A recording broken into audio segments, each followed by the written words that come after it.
Welcome to Scam of the Week. This is the woke edition of Scam of the Week because, as we all know, wokeness is the greatest affliction upon society in the entire universe.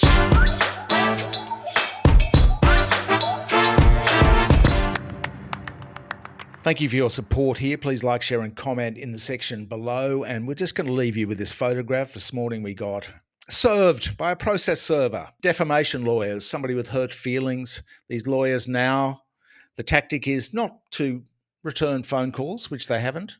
It's not to respond to emails to negotiate an amicable outcome, which they haven't. It's to hire private investigators to serve you at your home. So we wandered down to the beach and happily took service. Just another battle. This is the fourth or fifth threat this year, but it's looking like more than a threat at this point. So if you can support independent journalism, that would be wonderful. Thank you.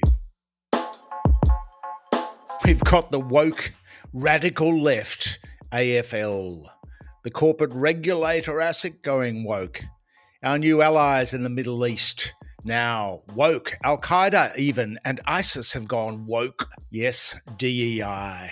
It is a global pandemic. Diversity, equity and inclusion.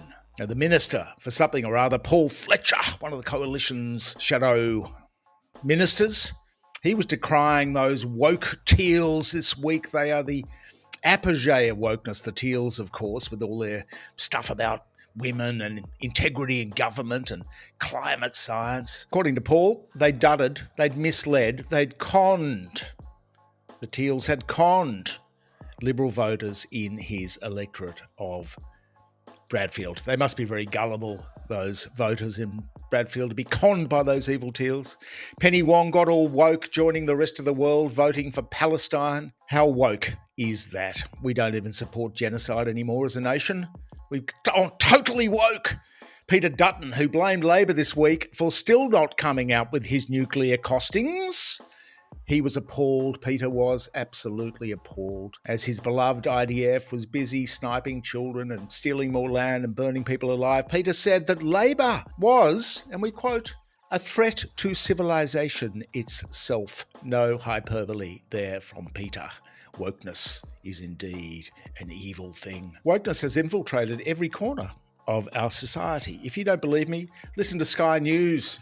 You'll hear it on every program, every night. Wokeness. Wokeness is the great enemy.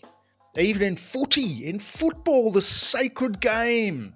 The Herald Sun's Michael Warner, who wrote what he describes as the best-selling book, War on Woke, was out and about this week. He was spearheading the resistance against wokeness, excoriating the AFL for its, quote, radical left ideology. Was it the Welcome to Country which concerned Michael? Was it the Pride Round? Well, we didn't read the story. It's paywalled and we certainly wouldn't be paying to read it. But these Trotskyites at the AFL are in high company indeed. Just look at the corporate regulator, ASIC, the Australian Securities and Investments Commission, which has also gone woke as they tackle calls from politicians for their breakup and disbandment. Earlier this year, the corporate regulator really set the pace. It's avant-garde in its wokeness. A few months ago, they set the pace when they sallied forth with the big vision statement. It's called ASIC's Corporate Plan for 2024-2025, saying that they, corporate regulators, were going to set up task forces on climate change, on climate risk. I'm not sure what that has to do with the Corporations Act. ASIC mentions climate change in this visionary document 30 times in its corporate plan, and also finesses the major issues of cost of living pressures, diversity, and psychosocial risks. As there are many other organisations doing these things, diversity, cost of living, climate, you would think ASIC would stick to its knitting. You'd think they could have just jettisoned this Tolstoy-length corporate plan and simply said, we are going to bust corporate crooks this year. That's our vision. We're going to kick some white-collar criminal ass. But no, they've gone woke. Climate task forces, DEI, even at Al-Qaeda. Seriously. Media has been pushing this line, global mainstream media, about the rebels in Syria attacking the Assad government, US, Israel-backed moderate rebels.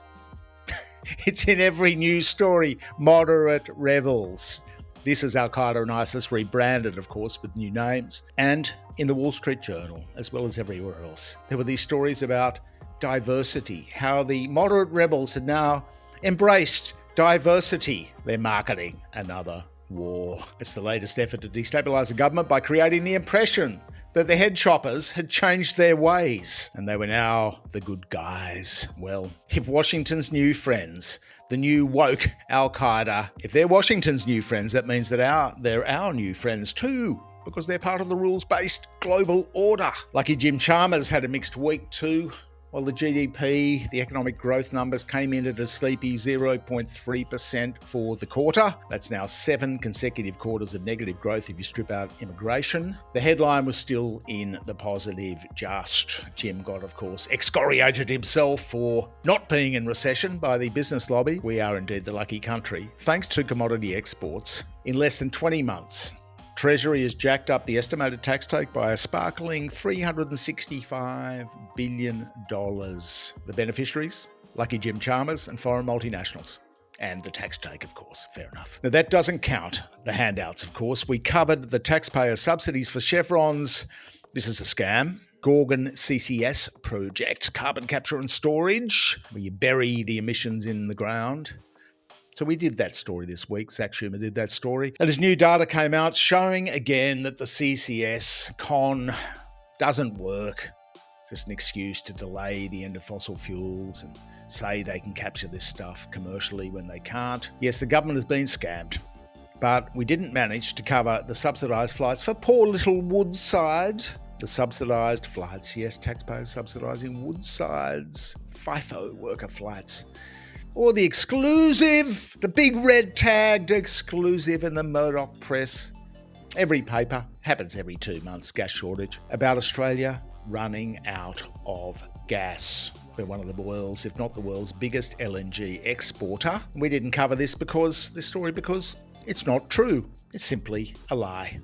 We are one of the biggest exporters. 80% of our gas supply is exported, so how can there be a shortage? It's about policy positions, and it's about the gas lobby whining and running these stories in Uncle Rupert's mastheads, claiming that there's a shortage, we're going to have blackouts and all this kind of stuff. There's some earnest quotes from the usual quarters. How can there be a shortage? There's not. It would be nice to know how much News Corp is actually paid by the fossil fuel sector. It's surely a lot, but of course we've asked them, but that is a secret. In the wonderful world of competition, just a quick one, they waved through the Telstra acquisition of Boost Mobile, and Paul Keating strapped on a cool $40 million as he had 30% of Boost Mobile in the startup. Nice turn from Paul. CBA was busy slugging everybody they could see, as usual. Jim didn't like that. He said something about it. This new $3 snip on assisted withdrawal transactions, $3 a pop. That's just to take out your own money. They're charging you to take your own money.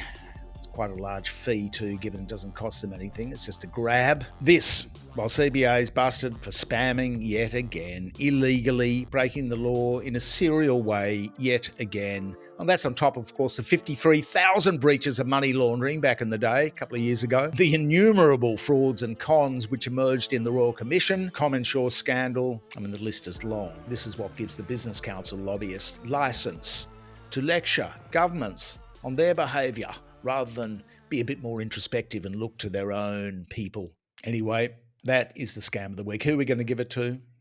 I think we have to give it to Peter Dutton for claiming that Labor was a threat. Australian Labor was a threat to the entire universe.